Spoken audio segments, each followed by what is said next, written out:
Well, if you think about the three types of people or three types of roles that we have the visionary or CEO, we have the operators, people running the business, and then we have the trainers, we call them prophets, right? The facilitators, people that actually go out and take the process and get it into the business. All three gain a lot out of simplification. So as the leader, as the visionary, the thing, now you actually know what to focus on. You realize what's your yellow papers that you no longer want to file. You realize what your important customers are. You realize really where you're making your money, where the business has a chance to grow, and you start shifting resources over to it.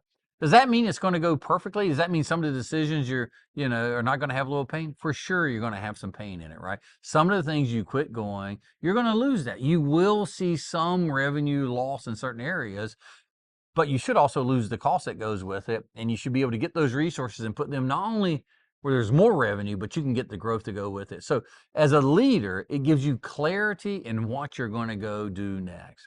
As an operator, what you're really looking at is you've got all these resources, you need them where there's an opportunity to make the best outcome for it.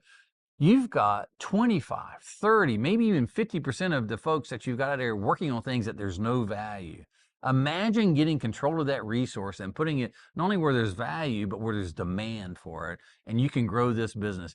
You're not only going to make your customers happy, your employees are happier. They want to be in a company that's growing because it means more jobs, greater pay, more security with it, right? So the business starts running better. You get much better at something that you do again and again versus something that you only do once and never do it again.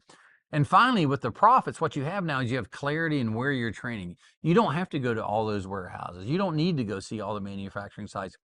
You need to be where the action is with the team that's actually putting the points on the board. So your time becomes much more focused around people who are winning and they want to go out and do it. It's hard to train people who don't want to be there, and it's hard to take and do it in something that feels like it's dying. But you get a group that's focused on a few critical areas, everything runs smoother, your days get shorter, your time becomes more abundant, and success grows more and more. At the end of the day, everybody makes more money. Everybody's career gets more exciting. And it's because we're focusing in areas we can win. So a lot of great things come from simplification.